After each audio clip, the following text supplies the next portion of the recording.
Elite NYC private school volleyball coach groomed and raped student for years, horrific lawsuit charges. Mahers Report, volleyball coach at the Ethical Culture Fieldston School allegedly groomed and repeatedly raped one of his players, and told her she was just as much a villain as he was during the years-long abuse, according to a shocking new lawsuit. The abuse allegedly occurred on the campus of the elite Bronx private school after volleyball practices at the movies and at the girl's home, and began when she was 17, she claimed. Now 36, the victim, identified in her Bronx Supreme Court filing only as Jane Doe, said she has suffered decades of depression, anxiety, and post-traumatic stress syndrome following the 2 years of abuse by former girls varsity coach Colin Henry. Once a high-performing student, the Westchester resident was forced to forego medical school because of the fallout she contended in the suit, which was filed Thursday against Fieldston, Henry, and former GV coach Linford Foreman.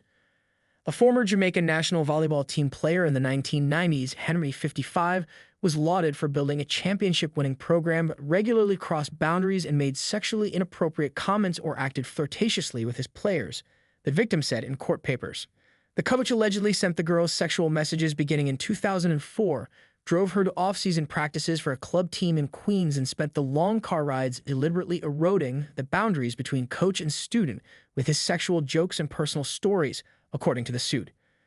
Once she turned 17 in the spring of 2005, the married father allegedly told her she was old enough for a sexual relationship and said he wouldn't go to jail for it but could lose his job, according to the suit.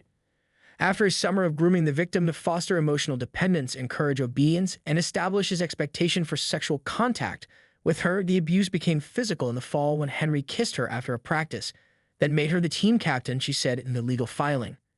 He allegedly groped and kissed her during a showing of the psychological thriller The Quiet, about a dad who abuses his teenage daughter, and forced her to perform oral sex during another movie outing, she said in court papers.